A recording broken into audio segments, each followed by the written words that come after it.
Hello students, welcome to my nurture. मैं हूं कृष्णा। कैसे हैं आप सब लोग? मस्त, बढ़िया। तो चलिए स्टार्ट करते हैं आज हम लोग फार्माकोलॉजी का लेक्चर नंबर 8, जिसके अंदर हम लोग पढ़ने वाले हैं ड्रग डिस्ट्रीब्यूशन। कि एक ड्रग हमारी बॉडी में जब एब्जॉर्ब हो गया, जब हमारी बॉडी में क्या हो गया, एब्जॉर्ब हो गया, तो फिर कह रहा हूं एब्जॉर्प्शन वाला पार्ट पक्का पढ़ लेना, बहुत सारी चीजें उसकी यहाँ पे इस्तेमाल हो जाएंगी। अब वो बॉडी में किस तरीके से कहां पर, किस टिश्यू में, किस जगह पर, खून में मतलब ब्लड में रह जाएगा या ब्लड से बाहर निकलेगा, किस हिसाब से बाहर निकलेगा, किस हिसाब से पूरी बॉडी में क्या होगा, डिस्ट्रीब्यूट होगा।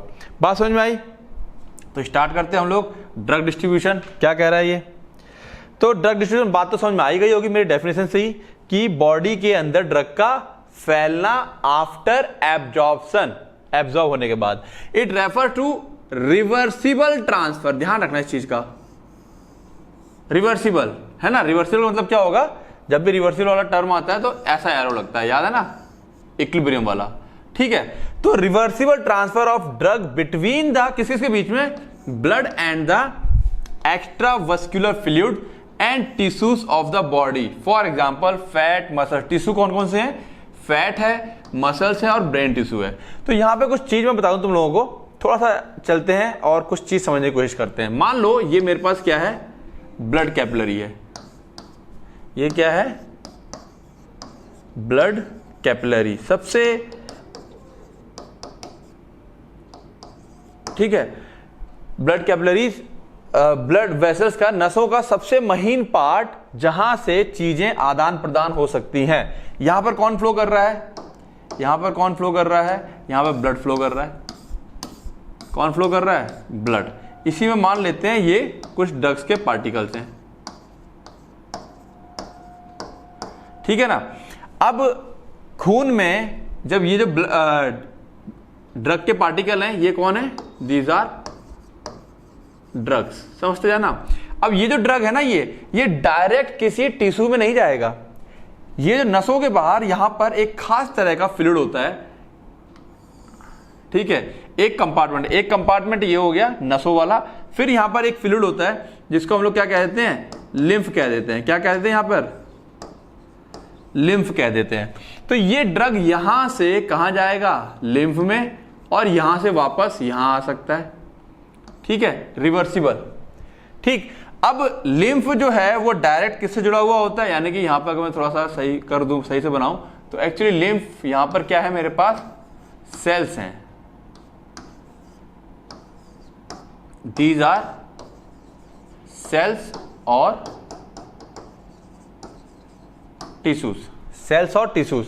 अब यहां से जो ड्रग यहां आ गई है, अब वो ड्रग यहां से यहां जा सकती है और यहां से यहां वापस आ सकती है।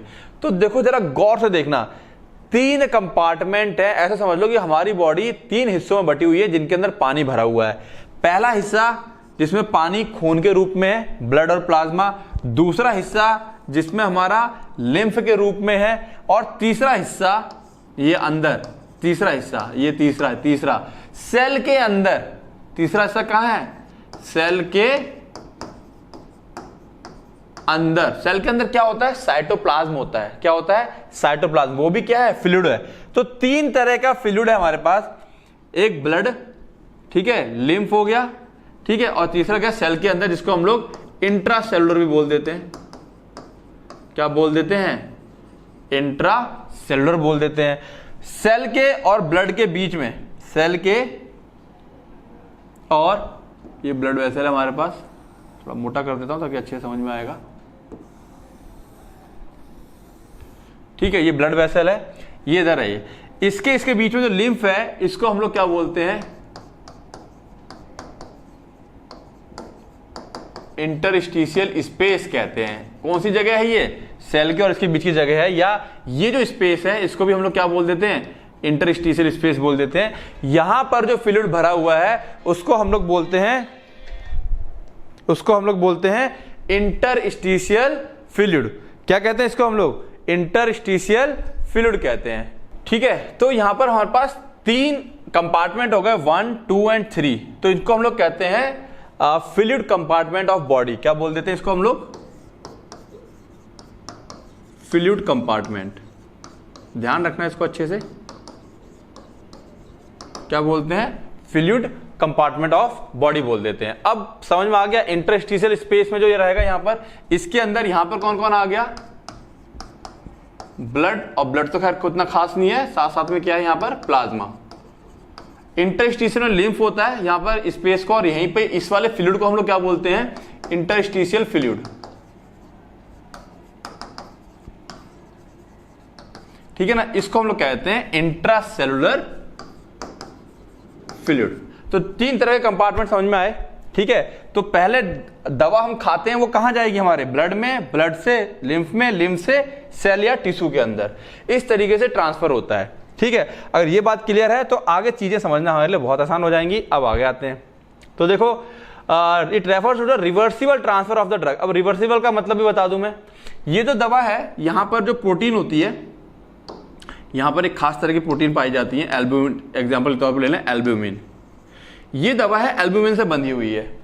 तो जैसे जैसे कंसंट्रेशन यहां बढ़ता जाता है, कुछ दवा तो यहां चली जाती है और कुछ दवा यहां पे इसके साथ बंध के रह जाती है। फिर जैसे जैसे ये दवा आगे बढ़ेगी तो यहां पे खाली होगा, तो यहां पर कंसंट्रेशन कम हो जाएगा, तो जो दवा यहां बंधी हुई है वो दवा आगे पास हो जाएगी। ठीक है ना, तो अगर यहां ज्यादा चलेगी तो दवा वापस भी आ सकती है। मान लो यहां दवा ज्यादा चलेगी, आगे नहीं जा पा रही, तो दवा क्या हो जाएगी, वापस बैक भी आ जाएगी। तो जो हमारी मेडिसिन है वो किस तरीके से बनती है, रिवर्सिबल, इधर भी जा सकती है, इधर भी जा सकती है। ठीक है, तो ये रिवर्सिबल वे में क्या होती है, बंध जाती है प्रोटीन के साथ। अब क्या कह रहे हैं, फिर से पढ़ते हैं, it refer to the reversible transfer, reversible transfer of drug है between the blood and the extra vascular fluid. Vascular fluid क्या होता है, वस्कुलर फ्लूइड क्या होता है, वस्कुलर फ्लूइड मतलब ब्लड, वस्कुलर का मतलब क्या आ जाएगा यहां पर, ब्लड से आ जाएगा। ठीक है, तो कहां किस किस के बीच में हो गया, ब्लड और एंड टिश्यू के बीच में। ठीक है ना, between the blood and the extra vascular tissue. तो ब्लड और एक्स्ट्रा वस्कुलर टिश्यू के बीच में ये रिवर्सिबली क्या होते हैं, ट्रांसफर होते हैं। Okay, to for example tissue में कौन कौन आएंगे, फैट, मसल्स और ब्रेन टिश्यू आ जाएंगे। क्लियर है, ये बात क्लियर हुई। ड्रग डिस्ट्रीब्यूशन कैसे हो रहा है, इट रेफर, ड्रग डिस्ट्रीब्यूशन का मतलब क्या है, ट्रांसफर ऑफ ड्रग है। किसका ट्रांसफर है, ड्रग का। किस किस के बीच में है, blood, extra vascular fluid and tissue के बीच में।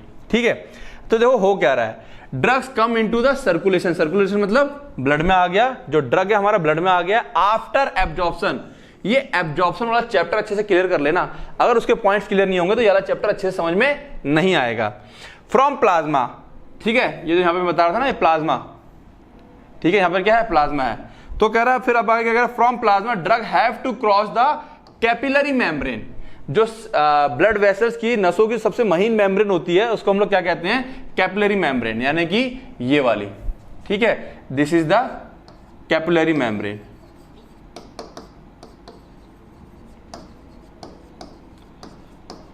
This is the capillary membrane, इसको क्रॉस करके आगे जाना होता है to come into the interstitial space, जो बीच का स्पेस है। फिर क्या होगा, and then need cross the cell membrane.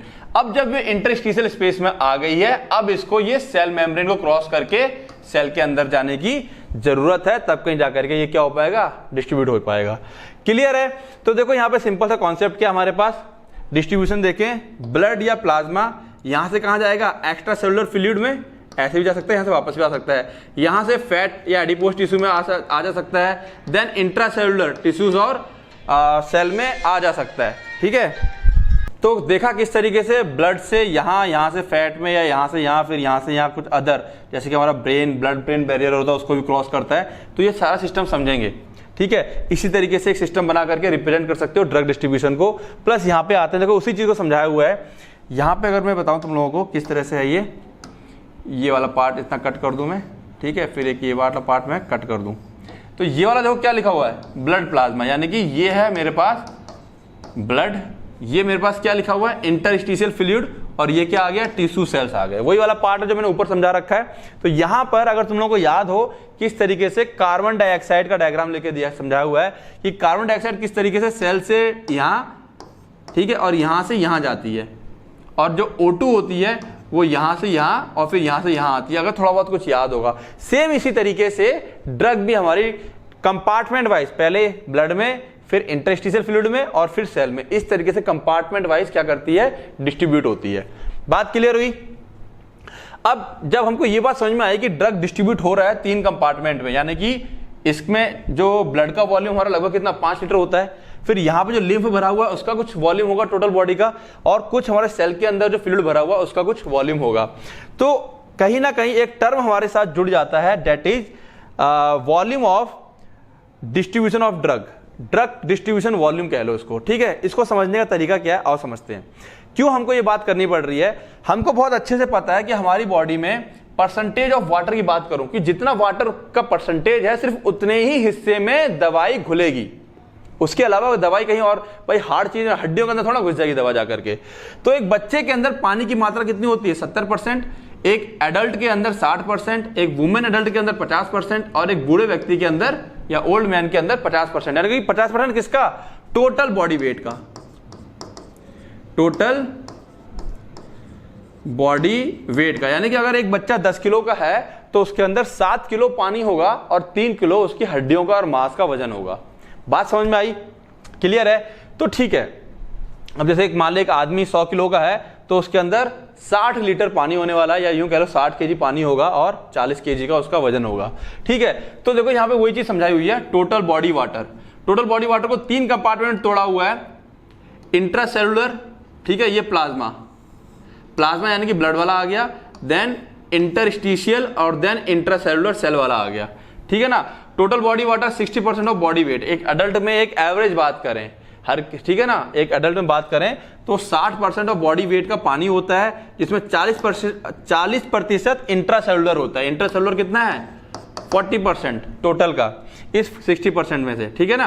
20% क्या है एक्स्ट्रा सेलुलर, ये आ गया एक्स्ट्रा सेलुलर 20%। देन कुछ इसमें इंटरस्टिशियल है और कुछ प्लाज्मा का होता है, यानी कि इन दोनों को मिला करके बाद बाकी 20% का पानी हमारी बॉडी में मौजूद होता है, ठीक है। तो अब ड्रग वॉल्यूम डिस्ट्रीब्यूशन से मतलब क्या है, वीडी, इसको हम रिप्रेजेंट करते हैं वीडी से। कह रहा है the VD means the amount of fluid in which the administered drug is distributed. Administered मतलब ये क्या कह रहा है, amount of fluid in which, हमारी बॉडी में फ्लूइड का वो अमाउंट जिसके अंदर जो दवा ली गई है वो फैल गई है।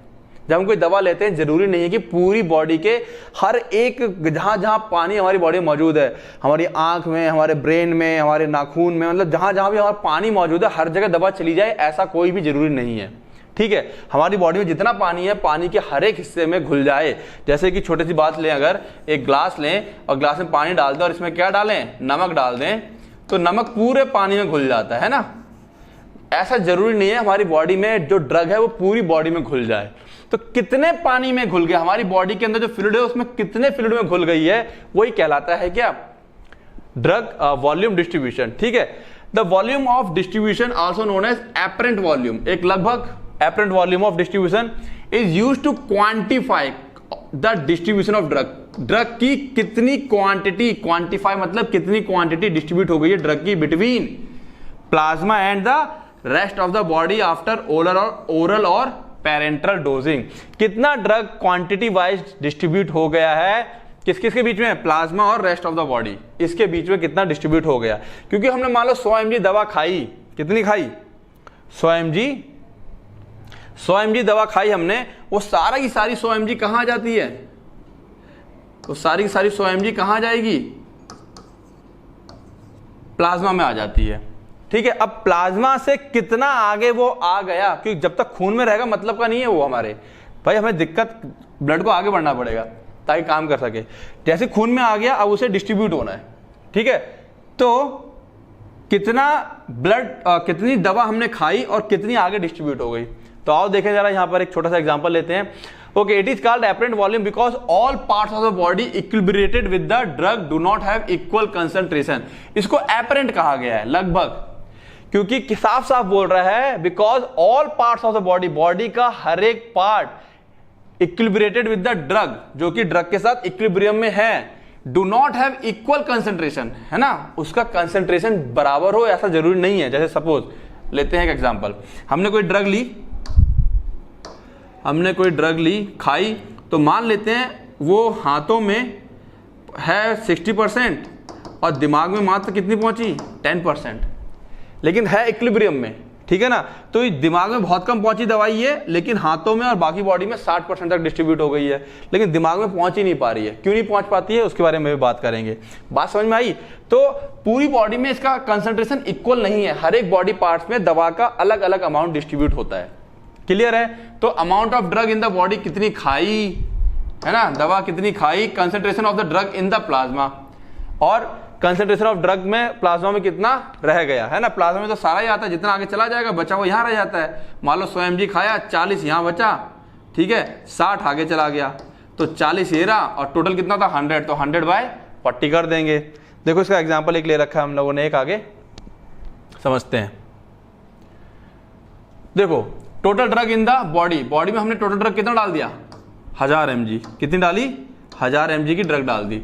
अब प्लाज्मा ड्रग कंसंट्रेशन प्लाज्मा में कितना है, 50 mg, प्लाज्मा में कितना है 50 mg पर लीटर। तो वॉल्यूम डिस्ट्रीब्यूशन कैसे निकलेगा, टोटल ड्रग अपॉन कितना प्लाज्मा में है डिवाइड कर देंगे, तो लगभग कितनी आई वैल्यू, 20 लीटर। यानी कि हमारे टोटल बॉडी, अगर मान ले हमारी एक अडल्ट है जिसकी बॉडी में 60 लीटर पानी है, तो उसमें सिर्फ 20 लीटर पानी में ही ड्रग घुल पाई है, या 20 लीटर पानी तक ही ड्रग पहुंची है, बाकी हर जगह ड्रग मौजूद नहीं है।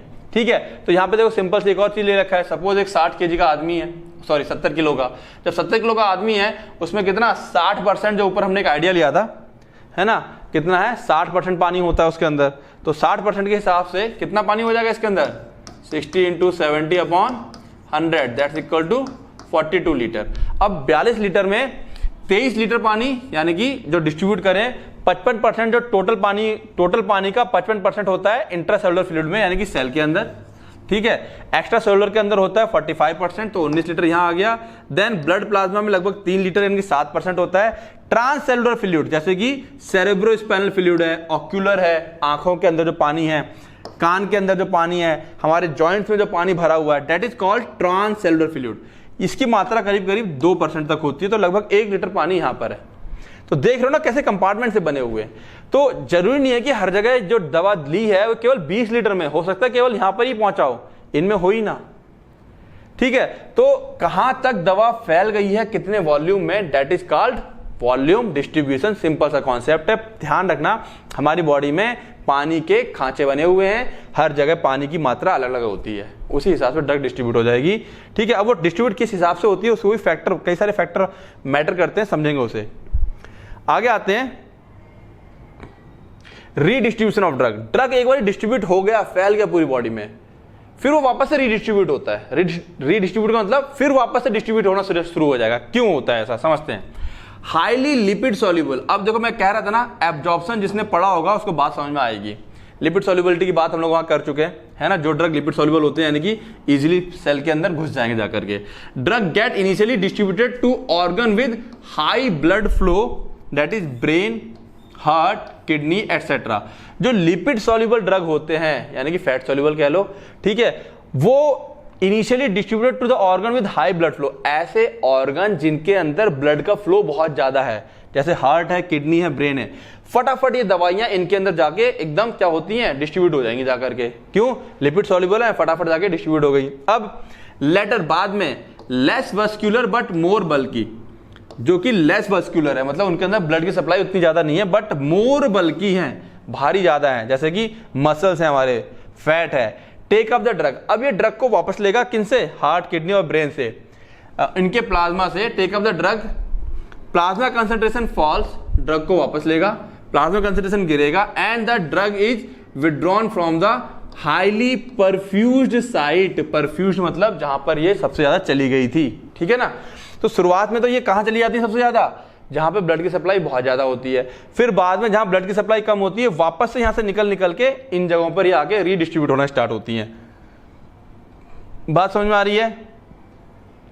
If the site of action of the drug was in one of the highly perfused organ. अब मान लो ड्रग को जहां काम करना था वो ब्रेन, हार्ट और किडनी है, यानी कि जहां पर बहुत ज्यादा परफ्यूजन है ना। परफ्यूजन का मतलब समझ जाओ, जहां पे ब्लड का फ्लो बहुत ज्यादा है, तो ड्रग बहुत ज्यादा क्या हो जाएगी, निकल के वहां चली जाएगी। Redistribution result in the termination of the drug. जैसे ही 1-2 घंटे के बाद रीडिस्ट्रीब्यूशन हो जाएगा, सारी दवा यहां से निकल करके कहां आ गई, बल्कि टिश्यू में आ गई। हम लोग क्या देखते हैं कि अब दवा का असर किडनी, हार्ट और ब्रेन पे नहीं हो रहा है। ये दिक्कत आती है, ये सब चीजें डॉक्टर्स को पता होती हैं, ठीक है। तो रीडिस्ट्रीब्यूशन की वजह से क्या आ गया, ये इंपॉर्टेंट है। रीडिस्ट्रीब्यूशन की वजह से जो हाईली परफ्यूज्ड ऑर्गन होते हैं बहुत जल्दी उनके ऊपर दवा का असर खत्म हो जाता है, क्योंकि दवा वहां से निकल के कहां आ गई है, बल्कि टिश्यूज में आ गई है, यानी कि जहां पे फैट है, मसल्स हैं। Greater lipid solubility of the drug faster is it's redistribution. जितना ज्यादा लिपिड सॉल्युबल होगा उतनी जल्दी उसमें घुसेगा, फिर उतनी जल्दी वहां से क्या होगा, बाहर निकल के भी आ जाएगा। एग्जाम्पल है यहां पर, anesthetic action of thiopentone sodium injected IV is terminated in few minute. जो हम एनेस्थेटिक का इंजेक्शन देते हैं थियोपेंटेन का, कुछ ही मिनट के अंदर उसका असर खत्म हो जाता है, कि दिमाग में जाता है फिर वापस दिमाग से निकल के बाहर आ जाता है, ड्यू टू रीडिस्ट्रीब्यूशन। तो एक क्वेश्चन बनता है तुम्हारा, ठीक है, एमसीक्यू का क्वेश्चन है, important. However, when the same drug is given repeatedly, अगर इसी ड्रग को हम बार बार देते हैं कंटिन्यूसली, तो होगा क्या, बार बार रीडिस्ट्रीब्यूशन होगा।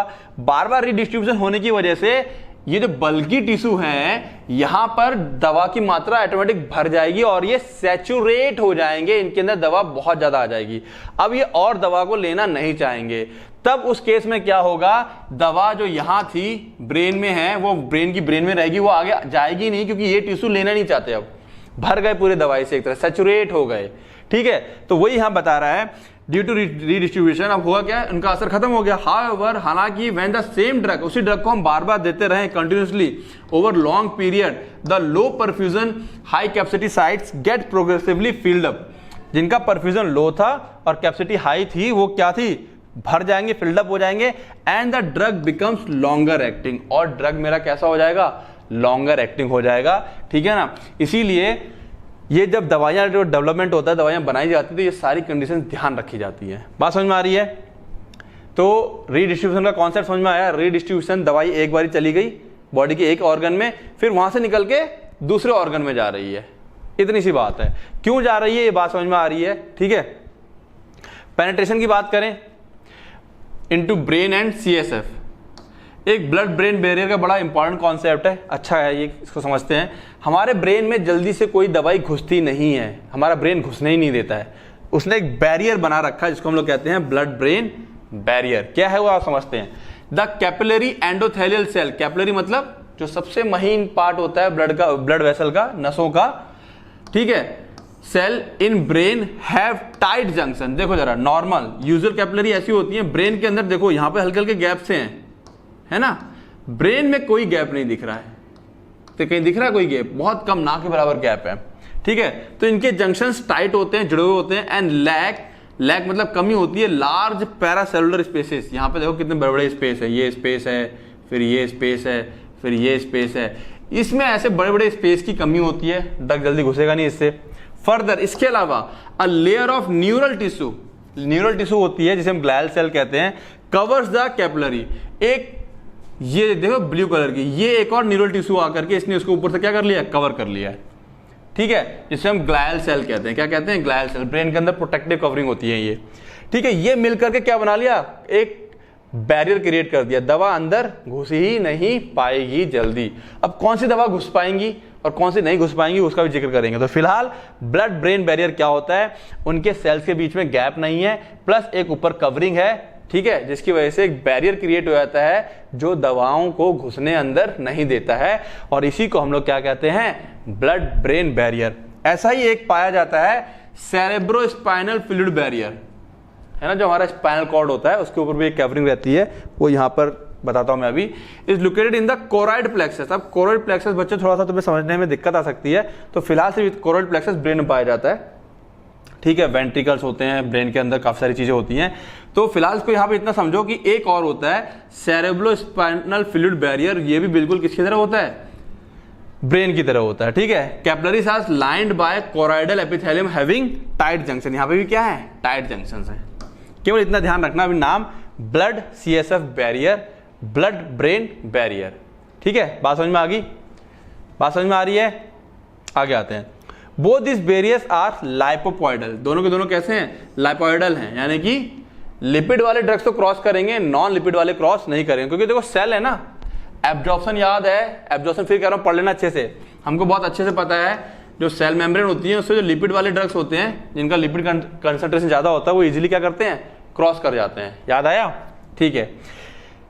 both these barriers are lipoidal and limit the entry of non lipid soluble drug। जो non lipid soluble drugs है उनको क्या कर देता है, रोक देगा। एग्जांपल स्ट्रेप्टोमाइसिन और एस्टिग्माइन। तो यहाँ पे कहानी समझते चलो कि ड्रग्स जाते हैं दवाइयों में, दिमाग में जल्दी नहीं घुसते हैं, कुछ ड्रग्स जो होते हैं दिमाग में जल्दी घुस जाते हैं। ठीक है, अब एग्जांपल स्ट्रेप्टोमाइसिन तो एक क्या है, एंटीबायोटिक है, फर्स्ट ईयर में पढ़ रखा है। एस्टिग्माइन नहीं पढ़ रखा, कोई बात नहीं। ठीक है, आगे आते हैं। Only lipid soluble drugs therefore are able to penetrate and have action on the central nervous system। इसीलिए अब तुमसे कहा जाएगा, क्वेश्चन आएगा तुम्हारे से MCQ कि बताओ भाई जो ड्रग सेंट्रल नर्वस सिस्टम पे एक्ट करेंगे वो कैसी होंगी, लिपिड सॉल्युबल, लिपिड इनसॉल्युबल, ठीक है, पोलर और नॉन पोलर। तो जो लिपिड ये हो गया ना नॉन लिपिड सॉल्युबल, ठीक है ना। तो यहां पर क्या आ जाएगा, जो लिपिड सॉल्युबल हैं वो क्या है, वो जो भी हमारी CNS की मेडिसिन होगी, ठीक है, वो हमेशा कैसी होगी, लिपिड सॉल्युबल होगी। क्लियर है? इन एडिशन इसके अलावा एक और चीज देखो, इफ्लक्स ट्रांसपोर्टर। अगर कोई चीज दिमाग में घुस गई है, इफ्लक्स मतलब बाहर निकालना, बाहर की तरफ ट्रांसपोर्ट करने वाला, कोई चीज अंदर घुस गई धक्का देके बाहर निकाल देगा, चलो भाई बाहर निकलो, ब्रेन के अंदर जगह नहीं किसी के लिए, हमारे को हमारा काम करना है। तो ये ट्रांसपोर्टर होते हैं PGP एंड एनायन ट्रांसपोर्टर, ठीक है, OATP। इसको याद की जरूरत नहीं, सिर्फ इतना ध्यान रखना है, एनायन ट्रांसपोर्टर और इफ्लक्स ट्रांसपोर्टर। ये दो तरह के ट्रांसपोर्टर होते हैं ब्रेन के अंदर। एंड कोराइडल वेसल्स एक्सक्लूड, बाहर निकालती है, many drugs that enter brain by other process. अगर किसी और तरीके से कोई ड्रग ब्रेन में घुस भी गई है तो ये दोनों ट्रांसपोर्टर बाहर फेंक देंगे उसे, तो उसको दिमाग के अंदर, ब्रेन के अंदर काम करने का मौका नहीं लगता है। ठीक है ना। And serve to augment the protective barrier, और प्रोटेक्टिव बैरियर को ऑगमेंट करती है, बढ़ा देती है against potentially harmful xenobiotic. Xenobiotic chemicals होते हैं, ठीक है। इस तरीके से कहीं ना कहीं ब्रेन ने क्या कर रखा है, अपने आप को प्रोटेक्ट किया हुआ, गलती से कोई केमिकल खा लो तो दिमाग तक ना पहुंचे। ठीक है, तो blood brain barrier concept clear हुआ, क्या है ये ब्लड ब्रेन बैरियर। चलें आगे। ठीक है, नेक्स्ट है पैसेज अक्रॉस प्लेसेंटा। एक और बैरियर होता है जो प्लेसेंटा की तरफ से होता है। ठीक है, प्लेसेंटा पता ना क्या होता है, बच्चे की नाल जहां से मां के साथ जुड़ी होती है। ठीक है, बच्चे की नाल जहां मां के साथ जुड़ी होती है उसे हम लोग क्या कहते हैं, प्लेसेंटा कहते हैं। अम्बिलिकल कॉर्ड पता है ना, इसी को हिंदी में क्या कहते हैं, नाल कहते हैं। ठीक है, और ये किससे जुड़ी होती है, बच्चे से जुड़ी होती है, और इधर पे एक ऐसे करके रहता है और ऐसे करके, ठीक है, और ये बेबी रहता है, बेबी मैं बना दे रहा हूं ऐसी। ठीक है, तो ये प्लेसेंटा होता है। ये प्लेसेंटा किससे जुड़ा हुआ है, मां के साथ जुड़ा हुआ है। इसके थ्रू बच्चे को क्या मिलता है, खाना पीना मिलता रहता है। आओ देखें अब होता क्या है, प्लेसेंटल मेम्ब्रेन, इसकी जो मेम्ब्रेन होती है यार लाइपोइडल, ये भी कैसी है, लाइपोइडल है। And allow free passage of lipophilic drugs while restricting the hydrophilic drugs. ठीक, पहली बात समझ में आती है, ये भी लाइपोइडल है, ब्लड ब्रेन बैरियर की तरह है। लाइपोफिलिक ड्रग्स को अलाउ करेगा, हाइड्रोफिलिक पानी के अंदर जो सॉल्युबल होती है उनको अलाउ नहीं करेगा। द प्लेसेंटल इफ्लक्स, इसके अंदर भी इफ्लक्स मौजूद है। ठीक है, and other transporter like BCRP, MRP, नाम याद मत रखना। इफ्लक्स और ट्रांसपोर्टर ये दोनों मिलकर भी क्या करते हैं, limit fetal exposure to maternally administered drugs. अब हो क्या रहा है, जो माँ दवा खाती है, बच्चा पेट में है, ठीक है, वो दवा बच्चे के बॉडी में जाएगी तो नुकसान कर सकती है। तो ये जो ट्रांसपोर्टर है ना, ये इफ्लक्स और ये ट्रांसपोर्टर, ये मिलकर क्या करते हैं, दवा को बाहर फेंकते रहेंगे। ये यही प्लेसेंटा में लगे हुए हैं, आएंगे बाहर फेंक देंगे दवा को, जिससे कि बच्चे के पास दवाई ना के बराबर पहुंचे। ठीक, placenta is a site for drug metabolism as well. अच्छा, ये जरूरत क्यों है, क्योंकि भाई देखो माँ को खाना खाती है बच्चे के लिए, कई बार कुछ केमिकल खाने में ऐसे केमिकल होते हैं जो बच्चे के लिए नुकसानदायक होते हैं, तो कुदरती तौर पे प्लेसेंटा बना हुआ है रोकने के लिए उसको। ठीक है ना, तो खाने में भी कुछ ऐसे हार्मफुल केमिकल्स हो सकते हैं जो बच्चे को नुकसान कर सकते हैं, इसलिए कई सारी चीजें खाने को मना की जाती हैं। आगे आते हैं, placenta is a site for drug metabolism, यहाँ पे ड्रग का मेटाबॉलिज्म भी हो जाता है, एज वेल एज विच में लोअर या मॉडिफाई कर देता है exposure of the fetus to the administered drug. अब ड्रग अगर गलती से कोई आ भी गया जिसको बाहर नहीं निकल पाया तो उसको तोड़ देती है, मेटाबोलाइज कर देगी, ब्रेक कर देगी, ड्रग की प्रॉपर्टी खत्म हो जाएगी। ड्रग की प्रॉपर्टी खत्म होगी, उसका काम करना का तरीका खत्म हो गया, तो बच्चा सेफ रहेगा, उसकी बॉडी में वो टूटा हुआ ड्रग या मेटाबोलाइज्ड ड्रग अगर जाएगा तो इफेक्ट नहीं करेगा। अब however restricted amount of non lipid soluble drugs when present in high concentration, जो non lipid soluble drugs high concentration मौजूद होते हैं और फॉर लॉन्ग पीरियड अगर लंबे समय तक दिया जाए in maternal circulation gain access to the fetus. लेकिन हाँ, एक लंबे समय तक अगर आप दे रहे हो तो कई बार ये फीटस के पास तक पहुंच जाता है, यानी कि ये 100% सिक्योर नहीं करता। सम इनफ्लक्स ट्रांसपोर्टर, यहां पर एक समस्या और भी है, इनफ्लक्स ट्रांसपोर्टर भी हैं जो अंदर खींच लेते हैं दवाइयों को, also operate at placenta, thus it is an incomplete barrier. ये चीज याद रखेंगे, क्या नाम है इसका, इनकम्प्लीट बैरियर। कंप्लीट बैरियर हमारे कौन से थे, ब्लड ब्रेन बैरियर और सेरेब्रोस्पाइनल फ्लूइड बैरियर, ठीक है ना। और यहां पर ये क्या है, इनकम्प्लीट बैरियर है। And almost any drug taken by the mother can affect fetus और द न्यूबॉर्न। तो इसीलिए लगभग कोई दवा खा रही है मदर तो उसके बच्चे के ऊपर उसका असर आ सकता है। बात समझ में आ रही है, क्या ये बात क्लियर है तुम लोगों को? तो क्यों हमेशा एक मदर को जो दवा होती है वो हमेशा डॉक्टर की देखरेख में लेनी चाहिए, ठीक है। Now plasma protein binding, very very important, इसका पूरा कॉन्सेप्ट तुम्हें पता होना चाहिए।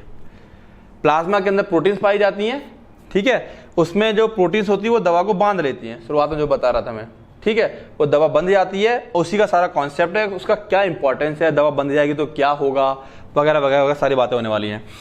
कह रहा है most drug possess physico chemical affinity, उसका फिजिकल ड्रग का फिजिकल और केमिकल प्रॉपर्टी ऐसी होती है कि एफिनिटी फॉर प्लाज्मा, प्लाज्मा के लिए अट्रैक्शन हो जाता है उसका, जुड़ जाएगा जाके प्लाज्मा प्रोटीन से। And get reversibly bound to this, इनसे रिवर्सिबली बंध जाएगा, मतलब बंधने के बाद छोड़ भी सकता है, ऐसा नहीं कि permanent.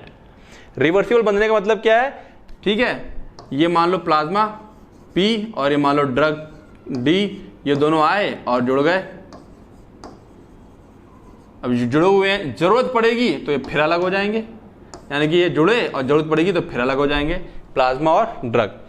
Acidic drug generally binds to plasma albumin, ये नाम पक्का याद रखोगे, एक प्रोटीन एल्ब्यूमिन बहुत इंपॉर्टेंट है, ज्यादातर ड्रग इससे जुड़ जाती है।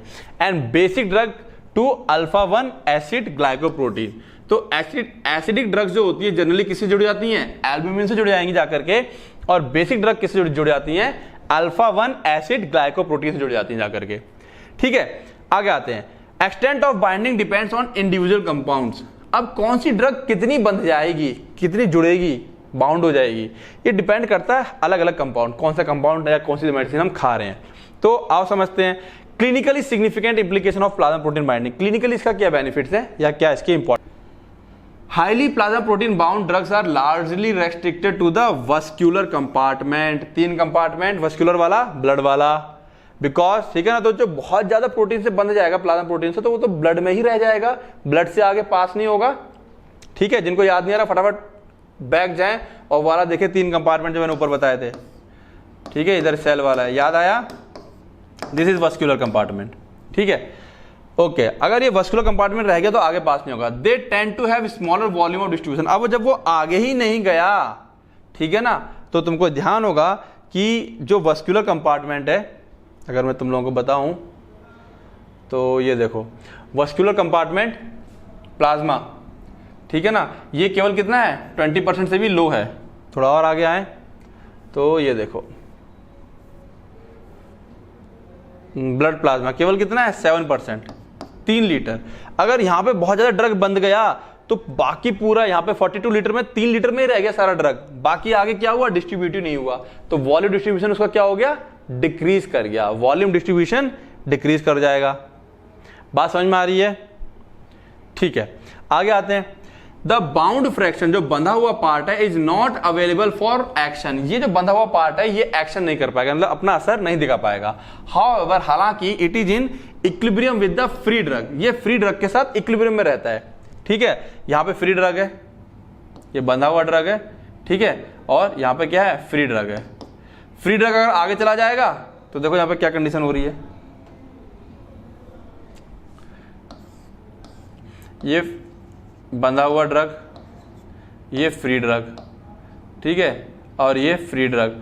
अब जैसे ही मान लो ये ड्रग आगे चला गया, ये ड्रग आगे चला गया, तो क्या हो गया, यहाँ पे फ्री ड्रग कम पड़ गया, तो जैसे ही कम हो जाएगा तो ये वाला क्या कर जाएगा, ब्रेक कर जाएगा, ये फिर से क्या हो जाएगा, खाली हो जाएगा, फिर ये भी आगे चला जाएगा। तो फ्री ड्रग के साथ इक्विलिब्रियम में रहता है। पता ना इक्विलिब्रियम वाली कंडीशन क्या होती है, ठीक है। तो plasma protein binding thus behave as temporary storage, okay नहीं यहाँ नहीं थे हम लोग, यहाँ थे। The bound fraction is not available for action, ये एक्शन के लिए मौजूद नहीं होता। However it is in equilibrium with the free drug in plasma and dissociate, टूट जाता है when the concentration of the latter is reduced due to elimination.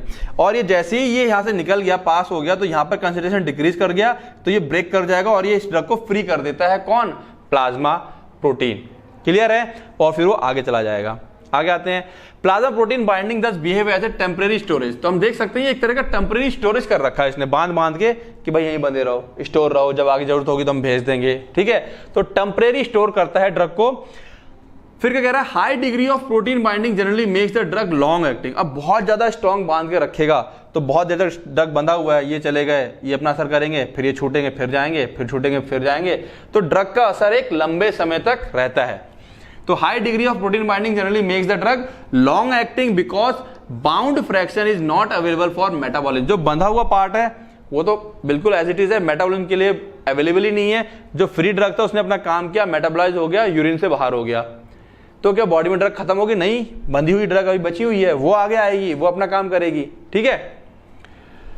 और excretion unless it is actively extracted by the liver और bye kidney, जब तक कि ये तब तक यहाँ मौजूद रहेगी जब तक कि किडनी या लिवर के द्वारा इसे एक्टिवली ताकत लगा करके बाहर ना निकाल दिया जाए। और ऑब्वियस ही बात है, लिवर और किडनी उसे निकाल देते हैं बाहर, है ना। आगे आते हैं, the generally expressed plasma concentration of the drug refer to bound as well as free drug. जब भी हम प्लाज्मा कंसंट्रेशन की बात करेंगे, क्वेश्चन है important, plasma concentration is equal to bound drug plus free drug, drug refer to bound as well as free drug. Plasma concentration में दोनों drugs count किए जाते हैं, यानी कि जब हम लोग बोलेंगे कि बताओ प्लाज्मा कंसंट्रेशन कितना है, तो तुम क्या करोगे, बाउंड ड्रग का कंसंट्रेशन और फ्री ड्रग का कंसंट्रेशन, दोनों के कंसंट्रेशन को क्या करोगे, जोड़ दोगे। One drug can bind to many site. अब ये भी एक चीज है, समझते हैं जरा इसको। जैसे मान लो ये प्रोटीन है, ठीक है, वन ड्रग, अब एक ड्रग है हमारे पास, वो यहां पे बंध गई, यहां पे बंध गई, यहां पे बंध गई, मतलब प्रोटीन तो एक ही है, पर एक ही प्रोटीन ना कई जगह से ड्रग को बांध सकती है। तो one drug can bind many sites on the albumin molecule, conversely more than one drug can bind to the same site. ऐसा भी हो सकता है, एक ड्रग ये बंधी हुई है, दूसरी ड्रग डी ये है, इसको भी यही बंधना है, इस वाले ड्रग को भी यही बंधना है। तो यहां पर फिर क्या होड़ शुरू होती है, लड़ाई शुरू होती है कि किसकी एफिनिटी ज्यादा है। मान लो इसकी एफिनिटी ज्यादा है तो ये इसको क्या कर देगा, डिस्प्लेस कर देगा, ये हट जाएगा और ये आकर के यहां पर जुड़ जाएगा और ये वाला ड्रग यहां से हट करके यहां आ गया, ये फ्री हो गया। अब तो अब मेरे को ये बताओ, ये जो ड्रग 1 था और ये ड्रग 2 कर लेते हैं, 1 की एफिनिटी ज्यादा है चिपकने की, 2 की एफिनिटी कम है, तो अगर दोनों ड्रग एक साथ खाए हैं, बॉडी से कौन जल्दी एलिमिनेट हो जाएगा, जाहिर सी बात है 2 वाला, क्योंकि पहला वाला तो प्लाज्मा से बंध के रुका रहेगा काफी देर तक कि भाई हम नहीं जाएंगे अभी, हम जाएंगे बाद में, ठीक है, तुम पहले जाओ। तो ये फ्री वाला पहले निकल जाएगा क्योंकि बंधा नहीं है ये, और जो बंधा हुआ है वो लेट में निकलेगा, ठीक है। तो कह रहा है one drug can bind to many site on the albumin molecule. तो एक ड्रग एल्ब्यूमिन मॉलिक्यूल पे कई जगह बन सकता है, या यूं कह लो उल्टा एक और तरीका है, मोर than one drug can bind, ऐसा भी हो सकता है कि एक से ज्यादा ड्रग उस पर बंध जाए। This can give rise to displacement interaction. ये जो मैंने तुमको दिखाया कि इसने इसको खिसका के यहां कर दिया, इसको हम लोग क्या कहते हैं, डिस्प्लेसमेंट इंटरेक्शंस कहते हैं। एक ड्रग ने दूसरे ड्रग को डिस्प्लेस कर दिया, हटा दिया।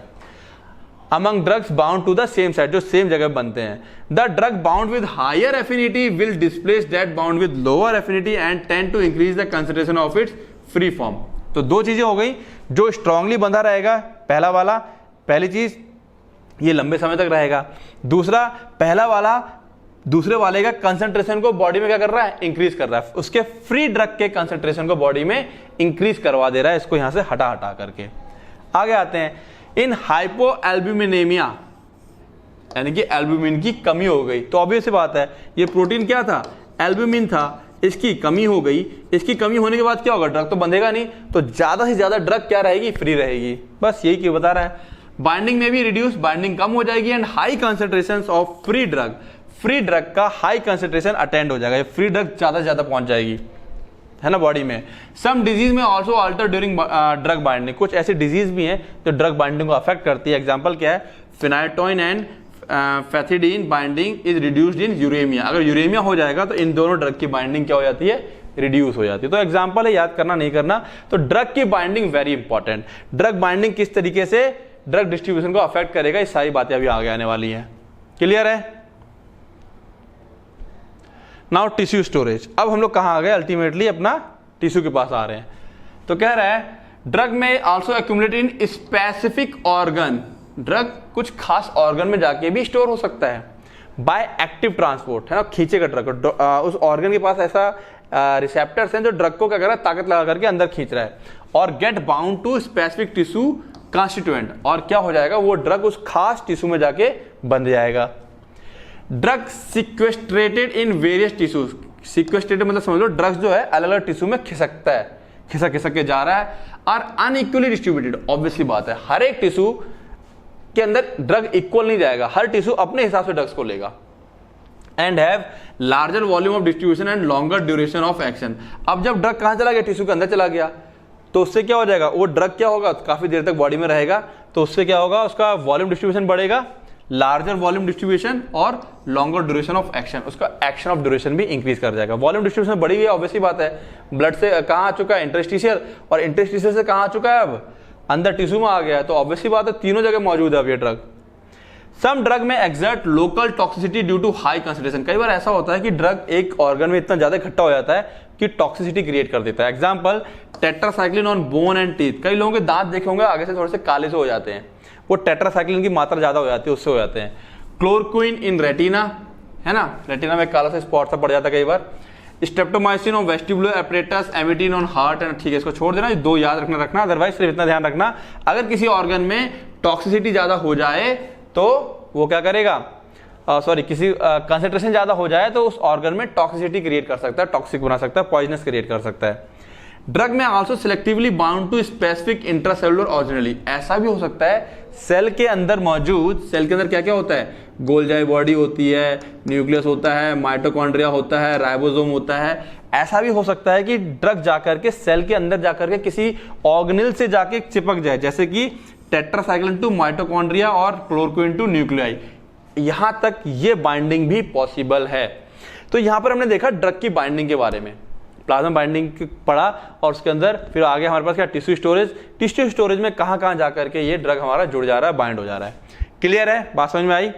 अब हमारे पास आता है क्या, factor affecting the drug distribution. अगर ये ऊपर के 4 पॉइंट अच्छे से क्लियर हो गए हैं तो बहुत अच्छी बात, और अगर क्लियर नहीं हुए हैं तो इनको पहले एक बार फिर से यहाँ पे पॉज करके रिवाइज कर लो, क्योंकि जब फैक्टर अफेक्टिंग पढ़ेंगे तो यहाँ पर क्या होगा, फटाफट से हम लोग क्या करेंगे, पुरानी वाली जो चीजें हैं उनको केवल हम लोग क्या करने वाले हैं, पुरानी वाली चीजों को केवल फटाक से बोलूंगा मैं केवल, अब उसको वो नहीं बार बार एक्सप्लेन नहीं करूंगा। तो 2 मिनट का पॉज देकर के यहाँ फटाफट क्या कर लो, तुम लोग इसको रिवाइज कर डालो इतना, ठीक है। स्टार्ट करते फिर आगे, ठीक है, रिवाइज हो गया होगा मेरे ख्याल से। अब देखते हैं फैक्टर्स अफेक्टिंग ड्रग डिस्ट्रीब्यूशन, ठीक है। पहला क्या है, tissue permeability of drug, drug का टिश्यू के अंदर कितनी परमिबिलिटी है, ये कहीं ना कहीं हम लोग कहां डिस्कस किए थे, एब्जॉर्प्शन में डिस्कस किए थे, ठीक है। तो इसलिए मैंने कहा था कि पहला चैप्टर जरूरी है। उसमें 2 चीजें आती हैं, physico chemical properties of drug like molecular size, ठीक है, उसका डिग्री ऑफ डिसोसिएशन या आयोनाइजेशन, और OW पार्टीशन कोएफिशिएंट, ठीक है ना। पार्टीशन कोएफिशिएंट क्या होता है अभी डिस्कस करेंगे उसको। Then physiological barrier to diffusion of drug, drug के डिफ्यूज होने में कौन कौन से बैरियर, 2 अभी हमने पढ़े, ब्लड ब्रेन बैरियर और सेरेब्रो स्पाइनल बैरियर। तो इस तरीके से 3-4 तरह के बैरियर होते हैं, वो क्या करते हैं, ड्रग डिस्ट्रीब्यूशन पे अफेक्ट डाल सकते हैं। नाउ ऑर्गन और tissue size and perfusion rate, organ और टिश्यू का साइज क्या है और परफ्यूजन रेट क्या रहेगा। देन आता है binding of drug to tissue component, ठीक है, टिश्यू के किस कंपोनेंट में वो ड्रग जाके बाइंड हो रहा है, देख रहे हो, जो फैक्टर अफेक्टिंग ड्रग डिस्ट्रीब्यूशन है उसमें वही सब पुरानी बातें आने वाली है अभी, तो वो फटाफट यहाँ रिपीट हो जाएंगी। Binding of drug to blood component, blood के किस कंपोनेंट से ड्रग चिपकते हैं और किस मात्रा में चिपक रहे हैं, किस, ठीक है। Binding of drug to extra cellular component, अब सेल के बाहर कौन कौन से कंपोनेंट है उसमें जाके वो चिपकेंगे। मिसलेनियस की बात करें, एज का क्या फर्क पड़ेगा, प्रेगनेंसी का क्या फर्क पड़ेगा, ठीक है, ओबेसिटी का क्या फर्क पड़ेगा, डाइट, डिजीज और ड्रग इंटरेक्शन का क्या फर्क पड़ने वाला है। तो ये कुछ है क्या, factor affecting the drug distribution. फटाफट देखते हैं इसको हम लोग। पहला है टिश्यू परमिबिलिटी। टिश्यू परमिबिलिटी का मतलब क्या है कि ड्रग टिश्यू के अंदर कितना अलाउ हो रही है जाने के लिए, या टिश्यू कितना अलाउ कर रहा है ड्रग को अपने अंदर आने के लिए। The tissue permeability of a drug depends upon physico-chemical, उसका फिजिकल नेचर कैसा है और केमिकल नेचर कैसा है। प्रॉपर्टीज ऑफ द ड्रग हमको बहुत अच्छे से पता है, लिपिड सोल्यूबल या लाइपोफिलिक ड्रग्स बहुत ज्यादा इजीली क्या होंगे, पास हो जाएंगे, साथ साथ में एक साइज भी मैटर करता है, ठीक है, वो बात करेंगे अभी यहाँ पर। As well as the physiologic barrier that restrict the diffusion of the drug into tissue. तो दो चीजें हैं, physio chemical property as well as the physiologic barrier जो सेल के मेम्ब्रेन में पाए जाते हैं। तो देख लेते हैं physio chemical properties of drugs of the drug. अच्छा रिपीट हो गया ये, ठीक है। Important physio chemical properties that influence, प्रभावित करता है डिस्ट्रीब्यूशन को आर, कौन कौन से हैं, मॉलिक्यूलर साइज, उसका साइज, डिग्री ऑफ आयनाइजेशन, कितना आयनाइज हुआ ड्रग, और पार्टीशन कोएफिशिएंट क्या है ड्रग का, ठीक है। अब सबको समझ लेते हैं, मॉलिक्यूलर साइज तो समझना आसान है, ठीक है। ऐसे ड्रग जिनका साइज या वेट लेस देन 500-600 डाल्टन होता है, easily cross the capillary membrane, जो ब्लड की कैपिलरी होती है जिसमें ब्लड आ रहा है उससे इजीली पास हो जाते हैं, to diffuse into the extra cellular interstitial fluid. यानी कि यहां से यहां आने के लिए अगर ड्रग का साइज इतना है तो वो इजीली क्या होते हैं, निकल के बाहर आ जाएंगे। फिर penetration of drug from extra cellular fluid into the cell, अब यहां से सेल के अंदर जाने के लिए, ठीक है, extra cellular fluid into the cell, यहां से यहां जाने के लिए is a function of molecular size, यहां पे मॉलिक्यूलर साइज भी अफेक्ट करेगा, आयनाइजेशन कांस्टेंट भी फर्क डालेगा, and lipophilicity of the drug, ये भी फर्क पड़ेगा कि ड्रग लाइपोफिलिक है या नहीं है ना। ड्रग एब्जॉर्प्शन में हमने पढ़ा था लाइपोफिलिक के बारे में डिटेल में। Only small water soluble molecule and ions of size below, अब देखो बता भी रहा है, केवल थोड़ा सा वाटर सॉल्युबल मॉलिक्यूल, जो वाटर सॉल्युबल मॉलिक्यूल होंगे वो बहुत थोड़े जाएंगे, and ions of size below 50 Dalton, ये क्या कर जाएंगे, एंटर कर जाएंगे सेल में through the aqueous field channels. यहां चैनल्स के बारे में डिस्कस किया था हमने एब्जॉर्प्शन में, चैनल्स होते हैं, उनसे क्या कर जाते हैं, ये ड्रग अंदर एंटर कर जाएंगे। Whereas those larger size are restricted, जो बड़े साइज होंगे वो रोक दिए जाएंगे, unless a specialized transport system exist for them, जब तक कि कोई खास ट्रांसपोर्ट सिस्टम वहां पे नहीं होगा सेल मेम्ब्रेन में कि उनको अंदर ले ले, तब तक उनको बाहर ही रोक दिया जाएगा। क्लियर है बातें। तो मॉलिक्यूलर साइज का फर्क पड़ता है, हमने देख लिया, साइज बता करके एक एक दो लाइन में क्या कर सकते हो, इसको एक्सप्लेन कर दोगे। आगे आते हैं डिग्री ऑफ आयनाइजेशन। ऑब्वियसली बात है, देखो डिग्री ऑफ आयनाइजेशन मतलब ड्रग कितना ज्यादा आयनाइज हो रहा है। Most drugs are either weak acid और वीक बेस, इसके बारे में भी हमने एब्जॉर्प्शन में बात किया था, ठीक है, या तो वीक एसिड होते हैं या वीक बेस होते हैं, and their degree of ionisation at plasma और extra cellular fluid pH depend on their pK, ठीक है ना। All drugs that ionise at plasma pH, जो प्लाज्मा के पीएच में ही, जितना प्लाज्मा का पीएच है उसी पीएच में अगर डिसोसिएट हो जाएं, that is polar hydrophilic drug, cannot penetrate the lipoidal cell membrane and tissue permeability is the rate limiting step in distribution of such drug. यहां से तुम लोग लिखना स्टार्ट करोगे कि ऐसे drug, all drug that ionise the plasma pH, जो plasma का जो पीएच है उसमें अगर आयनाइज कर जाएंगे, टूट जाएंगे, जो टूट जाएंगे वो पोलर होते हैं और हाइड्रोफिलिक होते हैं, जो टूट जाते हैं वो पोलर होते हैं और हाइड्रोफिलिक होते हैं, ये डिस्कस कर चुके हैं हम लोग। ये पेनिट्रेट नहीं करेंगे मेम्ब्रेन के आसपास, क्योंकि हाइड्रोफिलिक है तो पेनिट्रेट कर नहीं सकते, और यहाँ पे जो परमिबिलिटी होती है वो रेट लिमिटिंग स्टेप कहलाती है, क्योंकि अब यहाँ पर जो परमिबिलिटी है वो क्या करेगी, रेट डिसाइड करेगी कि ड्रग कितना अंदर जाएगा कितना अंदर नहीं जाएगा। क्लियर है। ऑफ सच ड्रग, ऐसे ड्रग्स में permeability is the rate limiting step, या ये रेट लिमिटिंग है या रेट डिटरमाइनिंग स्टेप कहलाती है। Only unionised drug which are generally lipophilicity, जो कि कैसे होते हैं, लाइपोफिलिक होते हैं, rapidly cross the cell membrane, केवल अनआयनाइज्ड ड्रग ही होंगे जो क्या होंगे, अंदर चले जाएंगे। तो यहां पर सिंपल सा लिख सकते हो, आयनाइजेशन में जो आयनाइज्ड है वो नहीं जाएंगे, जो नॉन आयनाइज्ड है वो चले जाएंगे। समरी ये आ गई, जो मैं हमेशा बताने की कोशिश करता हूं, लाइव क्लास में भी बताता हूं मैं, कि बिल्कुल एकदम लकीर का फकीर नहीं बनना है कि जो लिखा वही छाप दें। इसकी समरी क्या निकल के आई, आयनाइज वाले नहीं जाएंगे, नॉन आयनाइज वाले चले जाएंगे। सिंपल शब्दों में आ गया। अब इसमें तुम लिख सकते हो लाइपोइडल, लाइपोफिलिसिटी, ठीक है, ये कुछ ऐसे शब्द हैं जो लिखोगे तो नंबर अच्छे मिलेंगे। KOW पार्टीशन या पार्टीशन कोएफिशिएंट, ये क्या होता है, हम लोग क्या करते हैं, in drug discovery and development, जब ड्रग की डिस्कवरी की जाती है, डेवलपमेंट किया जा रहा होता है, lipophilicity is usually expressed by partition between water and octane 1 ऑल। ड्रग कितना लाइपोफिलिक है ये कैसे पता चलेगा? ये हम लोग क्या करते हैं, हमारे पास एक ऐसे मान लो बीकर है, इसके अंदर ऑक्टेन, नॉल और वाटर, इन दोनों को मिला के रख देते हैं हम लोग, ऊपर नीचे लोग सेट हो जाते हैं, उसमें फिर हम ड्रग डाल देते हैं। ड्रग डालने के बाद कितना ड्रग ऊपर रुका है, कितना ड्रग पानी में चला गया, उसका कुछ हिस्सा ऊपर रह जाएगा, कुछ हिस्सा पानी में आ जाएगा। तो हमको पता चलता है कि कितना वो यहाँ डिस्ट्रीब्यूट हो रहा है, कितना वो पानी में डिस्ट्रीब्यूट हो रहा है। उसके हिसाब से हम लोग क्या निकालते हैं, पार्टीशन कोएफिशिएंट, उसको कितना पार्ट ऑक्टेनॉल में है और कितना पार्ट वाटर में है, इससे हमको पता चलता है उसकी लाइपोफिलिसिटी। अब कैलकुलेशन कैसे होती है, that is not in our course, तो उसको हम लोग नहीं देखेंगे। A sample of drug is shaken with the mixture of octane 1 all and water, इसके बाद इसको हिला देंगे, and its concentration in each layer is determined. इस लेयर में ड्रग का कितना कंसंट्रेशन है उसको हम लोग जांच लेते हैं, डिटरमाइन कर लेते हैं। The partition coefficient is the measure of the lipophilicity. Partition coefficient किसको नाप के दे रहा है, तो याद रखना लाइपोफिलिसिटी को नापता है ये। ड्रग की क्या नापता है, लाइपोफिलिसिटी, ठीक है, of a drug and an indication of its ability to cross the cell membrane. जितना अच्छा जितना लाइपोफिलिक होगा उतना इजीली सेल मेम्ब्रेन को क्रॉस कर जाएगा। Higher the partition coefficient the higher the permeability, जितना ज्यादा होगा उतना ही क्या होगा, लाइपोफिलिक होगा, उतना इजीली क्रॉस कर जाएगा दैट पार्टिकुलर सब्सटेंस, ठीक है ना, वो पर्टिकुलर सब्सटेंस उतना इजीली सेल मेम्ब्रेन को क्रॉस करके चला जाएगा। क्लियर है? नाउ पहला पार्ट हमारे पास क्या था,